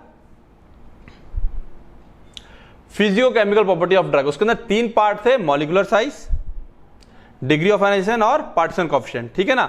दूसरा आता है फिजियोलॉजिकल बैरियर्स। बैरियर कौन कौन रुकावटें हैं, तो सबसे पहला है सिंपल कैपिलरी एंडोथेलियल बैरियर। यहां पर हम सबसे सिंपल बात करेंगे, हमारे पास जो ये क्या है, ब्लड वेसल है, कैपिलरी है, यहां से कई बार ड्रग को निकलने में क्या आती है, दिक्कत आती है भाई। उसकी 1 सेल मेम्ब्रेन थिक एक सेल की बनी हुई लेयर होती है, इसमें से भी कई बार ड्रग नहीं निकल पाते हैं, तो इसी को एंडोथेलियल बैरियर कह दिया जाता है। ऑल ड्रग आयनाइज्ड और unionized with a molecular size less than 600 dalton diffuse through the capillary. अभी ऊपर देखा था हमने, 600 से नीचे साइज होगा तो डिफ्यूज कर जाएगा and into the interstitial fluid. यहां से निकल करके कहां आ जाएंगे, यहां आ जाएंगे इंटरस्टिशियल फ्लूइड में। Only drug that bound to the blood component can't pass through the barrier because of larger size of complex। अब हुआ क्या, मान लो मेरे पास यहाँ पे क्या है, एक 400 डाल्टन का ड्रग था, कायदे में तो इसको निकल जाना चाहिए था, लेकिन ये 400 डाल्टन वाला प्रोटीन जो कि खुद एक कितने का है, 400 डाल्टन का है, उससे जाके ये क्या हुआ, चिपक गया, तो 400 मिलकर के अब कितना हो गया, वो 800 हो गया, वो अब यहां से बाहर नहीं जा पा रहा, इसीलिए कहा साइज ऑफ कॉम्प्लेक्स। वो जो जुड़ गया है प्रोटीन के साथ, उसकी वजह से वो बाहर नहीं जा पाएगा। क्लियर है? Simple cell membrane barrier, cell membrane हमको पता ही है कैसा होता है, फॉस्फोलिपिड बाइलेयर होता है। जो लाइपोफिलिक ड्रग्स होते हैं वो तो पार कर जाते हैं, लेकिन जो हाइड्रोफिलिक होते हैं वो पार नहीं कर पाते हैं। तो क्या कह रहा है, simple cell membrane is similar to the lipoidal barrier. Lipoidal barrier हो गया।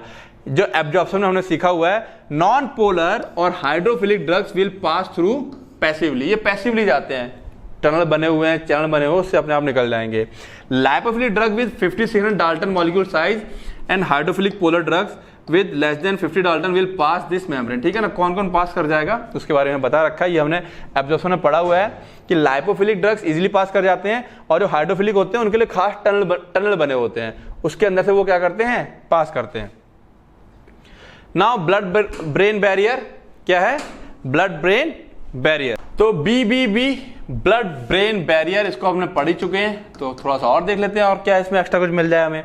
अ सॉल्यूट में cross the brain via only one of the 2 pathway, एक या दो, इन दोनों से किसी एक पाथवे में से क्रॉस कर सकता है। Passive diffusion through the lipoidal barrier, अगर वो कैसा है, लाइपोफिलिक ड्रग है, अभी हमने देखा था, तो क्रॉस करेगा। Which restricted to smaller molecule with a molecular weight of less than 700 dalton having high OW partition coefficient, ठीक है ना। तो passive diffusion through lipoidal barrier which restrict to smaller molecules, केवल छोटे मॉलिक्यूल है उनको तो अलाउ कर देता है, और जिनका OW पार्टीशन कोएफिशिएंट ज्यादा है उनको अलाउ करता है, ठीक है। Active transport of essential nutrients such as sugars and amino acid, वो कह रहा है जिस तरीके से ब्रेन में भाई शुगर चाहिए होता है, अमीनो एसिड चाहिए होता है, कि वहां पे क्या हो रहा है, अमीनो एसिड की प्रोटीन चाहिए होती है, तो प्रोटीन किससे बनती है, अमीनो एसिड से। तो अब देखो है क्या, जिस तरीके से शुगर और अमीनो एसिड ब्रेन के अंदर पहुंचते हैं, अगर उसी मैकेनिज्म को कोई हमारा ड्रग अपना लेता है, दस स्ट्रक्चरली सिमिलर, उसी की तरह दिखने वाले अगर मेरा ड्रग होगा, foreign molecule can also penetrate the BBB by the same mechanism. Sugar और अमीनो एसिड के स्ट्रक्चर के समान दिखने वाले ड्रग, ठीक है, वो भी क्या कर जाएंगे, इसी प्रोसेस से, जिस प्रोसेस से शुगर और अमीनो एसिड ब्रेन के अंदर घुसती है, वो भी उसी प्रोसेस से अंदर घुस जाएंगे। क्लियर है? आगे आते हैं। अब क्योंकि हमको दिमाग के अंदर दवा पहुंचानी है, क्यों पहुंचानी है भाई, दिमाग की दिक्कत है तो दवा वहां पहुंचनी चाहिए, तो हमने कुछ अप्रोच, कुछ तरीके अपनाए। Approaches of BBB, 3 different approach है, have been utilized successfully to promote the crossing the BBB by the drugs। हम चाहते हैं कि ब्रेन के अंदर दवा पहुंचे ताकि असर हो, तो 3 तरीके अपनाते हैं। यूज ऑफ परमिएशन एनहांसर, हम लोग एक दवा साथ में देते हैं, dimethyl sulfoxide, sulfoxide, ये क्या कर सकता है, परमिबिलिटी को इंक्रीज करेगा। Osmotic disruption of the BBB by infusing internal carotid artery, ठीक है ना, विद मैनिटॉल। हम लोग क्या करते हैं, ये जो यहाँ पे जो मेन होती है ना, ये जो ब्रेन के लिए जा रही है मेन नस, ठीक है ना, यहाँ पर हम लोग क्या करेंगे, जो कैरोटिड आर्टरी है इसमें हम लोग मैनिटॉल डाल देते हैं। इससे क्या होता है, इसका जो ऑस्मोटिक कंसंट्रेशन, ऑस्मोसिस होता है, वो बिगड़ जाता है, तो कई सारे हमारे ड्रग्स जो होते हैं, जो साथ में हमने खा रखे हैं, वो क्या होते हैं, ब्रेन तक पहुंच जाते हैं। Use of dihydropyridine redox system as drug carrier to the brain, ये डाईहाइड्रोपायरिडीन रिडॉक्स सिस्टम ये ड्रग कैरियर का काम करता है, क्योंकि ये ब्रेन के अंदर चला जाता है, ड्रग को ले लेके ब्रेन के अंदर जाएगा ये, ठीक है ना। तो ये 3 अप्रोच है हम लोग जो मेडिसिन में अपनाते हैं, जिससे कि क्या हो कि हमारा जो ड्रग है जो हमने बनाई है वो ब्रेन के अंदर तक पहुंच जाए। नाउ ब्लड CSF बैरियर, इसको भी हमने पीछे पढ़ा हुआ है, तो blood CSF barrier which permeability characteristic similar to BBB, ठीक है, BBB की तरह ही है, but for any given drug its concentration in the brain will be always be higher than in CSF। तो कह रहा है अगर कोई ड्रग है तो उसका ब्रेन में कंसंट्रेशन ज्यादा होगा कंपेयर टू CSF। ये ध्यान रखना, एक छोटा सा कंपेरेटिव पॉइंट है कि दोनों ही बैरियर हैं, लगभग सेम एक ही जैसे हैं, तो अगर हमने दवा खाई है तो कहां ज्यादा हमें कंसंट्रेशन मिलेगा, ठीक है, तो सेरेब्रोस्पाइनल फ्लूइड में कम मिलेगा और ब्रेन में हमको दवा का कंसंट्रेशन ज्यादा मिलेगा। ब्लड प्लेसेंटल बैरियर, प्लेसेंटा हम लोग अभी देखे थे, डिस्कस किए थे। Many drug having molecular weight less than 1000 daltons and moderate to high lipid solubility, example ethanol, sulphonamides, barbiturate, gases anaesthetic, steroids, narcotic analgesics, anti convulsants and some antibiotics cross the barrier by simple diffusion quite rapidly.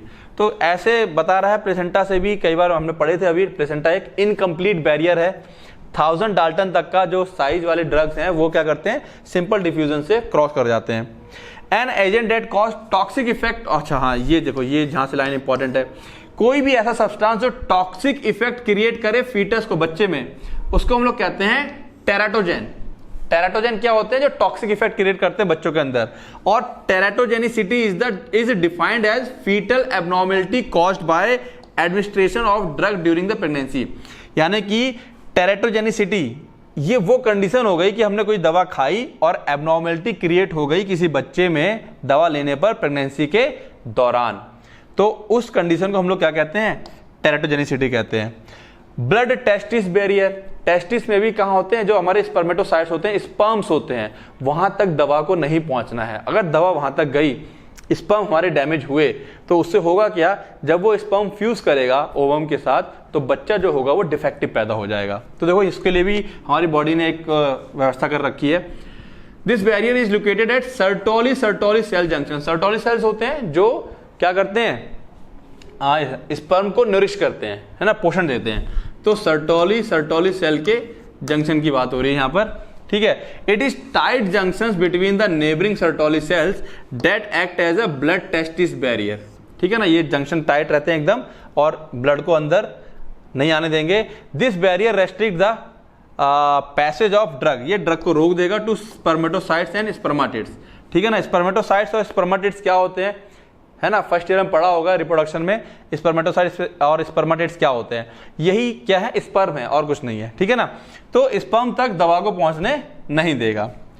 अब बात कर लेते हैं second number की, ये तो था हमारा पहला नंबर, ठीक है। सेकंड नंबर आ जाए ऑर्गन टिश्यू परफ्यूजन रेट, यानी कि ऑर्गन और टिश्यू में परफ्यूजन रेट, कितनी ज्यादा मात्रा में किसी ऑर्गन में ब्लड की सप्लाई हो रही है, ठीक है ना। Under perfusion rate diffusion of the highly lipophilic drug from the systemic circulation to specific tissue organ is primarily dependent on the blood flow within the organ or tissue। तो कह रहा है under perfusion rate, perfusion rate की बात करें तो diffusion of the highly lipophilic drug, जो drug बहुत ज्यादा लाइपोफिलिक है, from the systemic circulation, blood से उसका क्या करना है, ट्रांसफर होना है स्पेसिफिक टिश्यू या ऑर्गन में। ये डिपेंड करेगा खास करके on the blood flow with in the organ और टिश्यू, कि उस ऑर्गन या टिश्यू में ब्लड का फ्लो कितना है, ठीक है। Organ like liver and heart are highly perfused, इनके तो बहुत ज्यादा है ना, खून से ही बने हुए हैं, एक तरह से खून ही खून है इनके अंदर, नसें बहुत ज्यादा मतलब, ठीक है। बाय कंट्रास्ट अगर इसके रिवर्स में देखें, बोन एंड एडिपोज टिश्यू, जो फैट होता है, जो क्या है, फैट है और हड्डियां हैं, यहां पर तो ब्लड है ही नहीं बिल्कुल, ठीक है। इनके पास लेस ब्लड परफ्यूजन है। Therefore, drugs are likely to distribute more rapidly to tissues organ that are more richly perfused with blood। तो ड्रग पहले कहां डिस्ट्रीब्यूट होगा, जहां पर ब्लड की सप्लाई ज्यादा है, ये भी हम पढ़ चुके हैं। अब देखते हैं binding of drug to tissue component, ये भी हमने कहीं ना कहीं भी देखा है। तो मैंने कहा ना, इसलिए पुराना वाला पढ़ना जरूरी था concept. Binding of drug to blood component, plasma protein की बात करें तो human serum albumin, all types of drugs क्या होते हैं इसके अंदर बंध जाएंगे, alpha 1 acid glycoprotein, basic drug इसके अंदर बंध जाते हैं। तो सिंपल से एक या दो याद रख लेना है, ये याद रख लेना, ह्यूमन सीरम एल्ब्यूमिन, इसके अंदर सारे ही ड्रग्स जो हैं वो बाइंड हो जाते हैं। फिर उसके बाद अगर हम लोग बात करें लाइपोप्रोटीन की, फिर अल्फा 1 ग्लोबुलिन है, अल्फा 2 ग्लोबुलिन है, हीमोग्लोबिन है, ये याद कर लेना। इसमें फिनाइटोन और फिनोथायाजीन्स ये बाउंड हो जाते हैं, हीमोग्लोबिन बांध के रख लेता है इनको। The binding of drug to plasma protein is reversible, the extent और order of binding of drug to various plasma protein, सबसे ज्यादा स्ट्रांगली एल्ब्यूमिन से बनता है, यानी सबसे ज्यादा किससे बनेंगे, एल्ब्यूमिन से, देन अल्फा 1, देन लाइपोप्रोटीन से, देन ग्लोबुलिन से, देन ह्यूमन सीरम एल्ब्यूमिन से। ये इनका सीक्वेंस ऑर्डर है कि ड्रग के बंधने का। बात समझ में आई। ब्लड सेल की बात कर लें अगर, तो ब्लड सेल हमारा कौन सा है, रेड ब्लड सेल, जो कि लगभग 40% ऑफ ब्लड है, जिसके अंदर जो ब्लड सेल है, जो ब्लड का 40% है उसके अंदर क्या है, blood cells, out of that 95% of cells are RBC.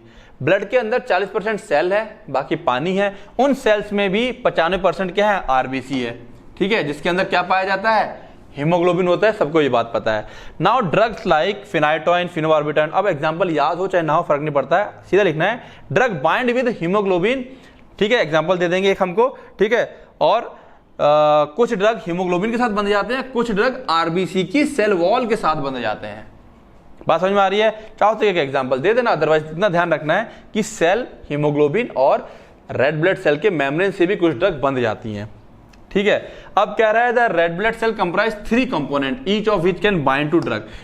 RBC के 3 कंपोनेंट होते हैं, उसके अंदर हीमोग्लोबिन पाया जाता है, उसके अंदर कार्बोनिक एनहाइड्रेज नाम का एंजाइम पाया जाता है, उसकी सेल मेम्ब्रेन होती है, और इन तीनों के अंदर कैपेसिटी है ड्रग को अपने साथ बांध लेने की। तो binding of drug very important, ठीक है।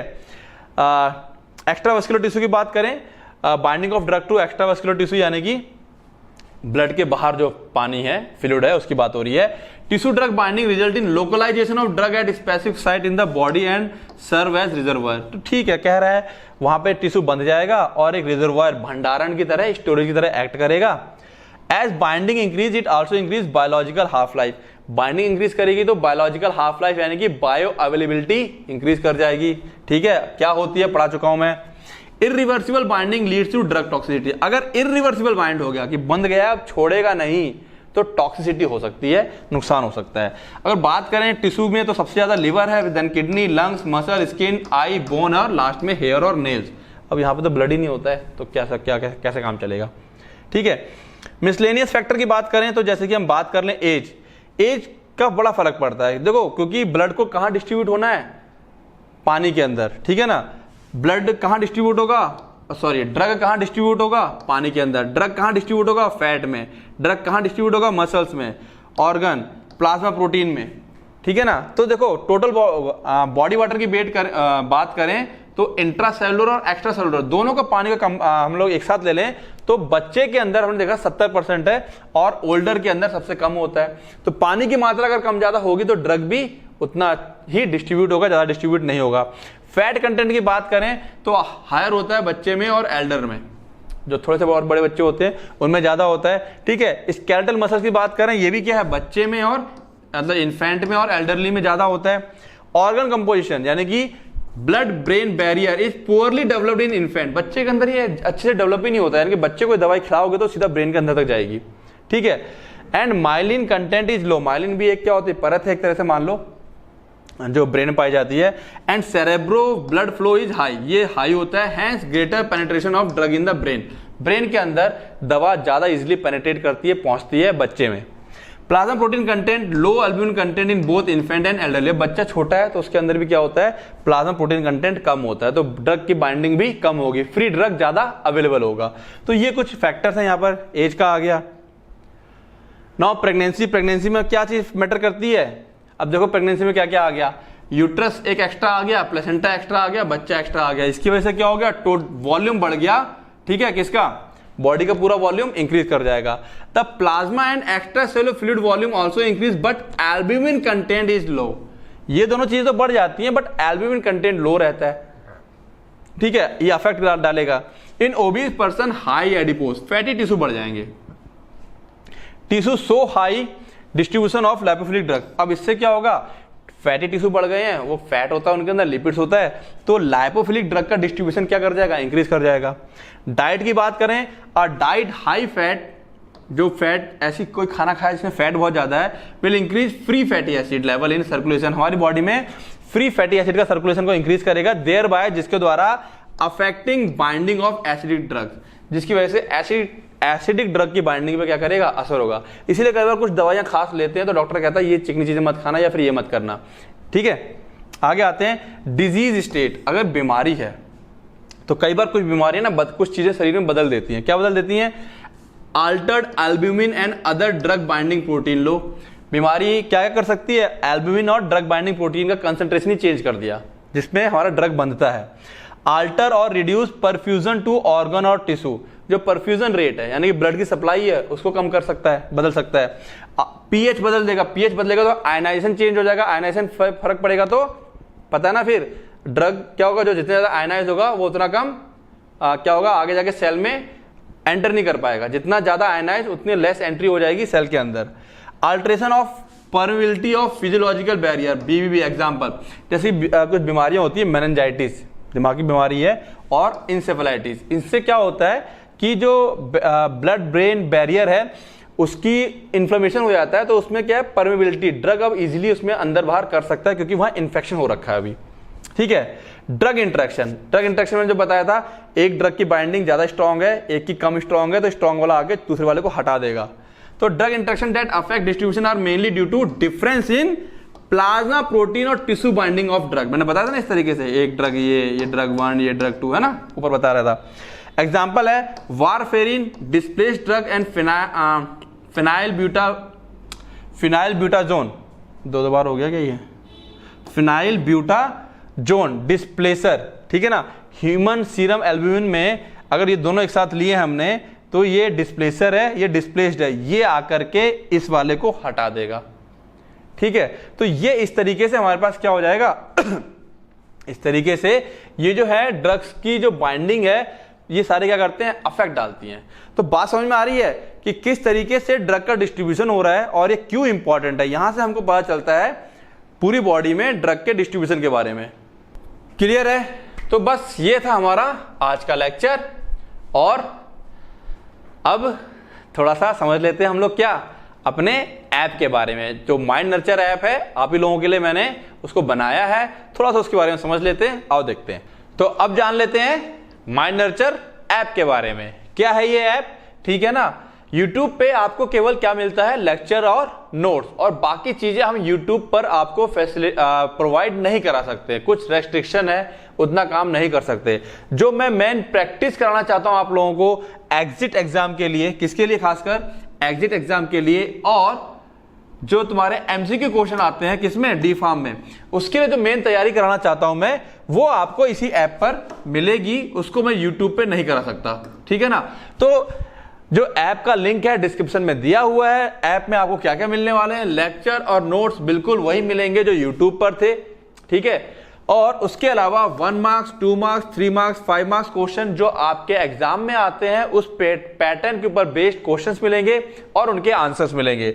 1 मार्क्स क्वेश्चन जो तुम्हारे डी फार्म में आते हैं उसमें 10 क्वेश्चन होते हैं एमसीक्यू के और 10 क्वेश्चन होते हैं फिल इन द ब्लैंक्स। अब ये कहां से कौन से इंपॉर्टेंट एमसीक्यू हैं, कौन से इंपॉर्टेंट फिल द ब्लैंक्स हैं, इसकी तैयारी इस ऐप में जो ये वाला पार्ट होगा एमसीक्यू वाला और फिल द ब्लैंक्स वाला, यहां पर तुमको ढेर सारे क्वेश्चंस मिलेंगे लगाने के लिए, प्रैक्टिस के लिए, ठीक है ना। लाइव क्लास होगी, यानी कि जो चैप्टर्स हमारे यहां पर खत्म होते जाएंगे, मैं एक शेड्यूल जो बना हुआ है उसके हिसाब से लाइव क्लास आता रहूंगा और लाइव क्लास आप लोगों को मिलती रहेगी। और सबसे बड़ा प्लस पॉइंट क्या है, रूटीन टेस्ट होने वाला है। डी फार्म और एग्जिट एग्जाम के ऊपर बेस्ड यहां पर क्या होने वाला है, रूटीन टेस्ट। टेस्ट का पैटर्न क्या रहेगा समझ लो। जैसे मान लो चैप्टर नंबर 1 तुम्हारा खत्म हुआ, ठीक है, फिर चैप्टर नंबर तुम्हारा 2 खत्म हो गया, इसका भी टेस्ट हो गया T1, इसका टेस्ट हो गया T2, फिर एक कंबाइंड टेस्ट होगा T1 प्लस T2, यानी कि इन दोनों चैप्टर का मिला करके। फिर मान लो चैप्टर 3 भी खत्म हो गया, फिर एक कंबाइंड टेस्ट होगा T1 मतलब चैप्टर नंबर 1 प्लस 2 प्लस 3, इन तीनों को मिलाकर के एक टेस्ट होगा। ये जो बार बार हम रूटीन में टेस्ट लेते जाएंगे, ऑटोमेटिक तुम्हारी डी फार्म और एग्जिट एग्जाम की तैयारी होती रहेगी। कुछ नहीं करना है, इस ऐप के सिर्फ फायदे ही फायदे हैं, ठीक है ना। ऐप, ठीक है ना, सिर्फ कितने में अवेलेबल है ये ऐप, 1100 में। कितने में अवेलेबल है, 1100 में अवेलेबल है, ठीक है। एक फीस देखी जाए तो महीने का तुमको 92 रुपीज भी नहीं आता है। एक फीस को अगर कंपेयर करें जो आपकी कॉलेज की फीस है उसके कंपैरिजन बहुत ही लो कॉस्ट फीस है इसकी, ठीक है ना। ये रखी इसीलिए गई है ताकि हर बच्चा इसको इजीली अफोर्ड कर सके। और ये सारे बेनिफिट्स जो आपको इस ऐप में मिलने वाले हैं, ठीक है ना। तो लेक्चर और नोट्स, जिनको लगता है कि हमारा लेक्चर नोट्स से काम हो जाएगा, वो लोग यूट्यूब पे आराम से लेक्चर नोट्स मिलते रहेंगे। जिनको लगता है हमें और अच्छे से प्रैक्टिस करनी है, हमें एग्जिट एग्जाम की बहुत सारी प्रैक्टिस करनी है, हमें डी फार्म की बहुत ज्यादा प्रैक्टिस करनी है, एमसीक्यू लगाने हैं ढेर सारे, इंपॉर्टेंट एमसीक्यू कौन से हैं, important 1 marks, 2 marks, 3 marks, 5 marks question कौन से हैं, टेस्ट कैसे दिया जाएगा, ये सब तैयारी करने के लिए आपको कहां आना पड़ेगा, माइंड नर्चर ऐप पे आना पड़ेगा, जो कि प्ले स्टोर पे मौजूद है या इस लेक्चर के लिंक में इसका डिस्क्रिप्शन भी दे रखा है, ठीक है ना। तो डिस्क्रिप्शन में ऐप का लिंक और नोट्स का लिंक तो रहेगा ही रहेगा, लिखा हुआ है। नोट्स का लिंक डिस्क्रिप्शन में दिया होता है हर लेक्चर के। यूट्यूब पे जितने भी लेक्चर हैं उसके हर लेक्चर पे क्या रहेगा, लिंक दिया हुआ रहता है, किसका, लेक्चर का, ठीक है। और इन सबसे ज्यादा जरूरी बात, रिवीजन करना है। क्या करना है, रिवीजन। बिना रिवीजन के कुछ नहीं होगा, तो रिवीजन करते रहें, पढ़ते रहें और आगे बढ़ते रहें। All the best.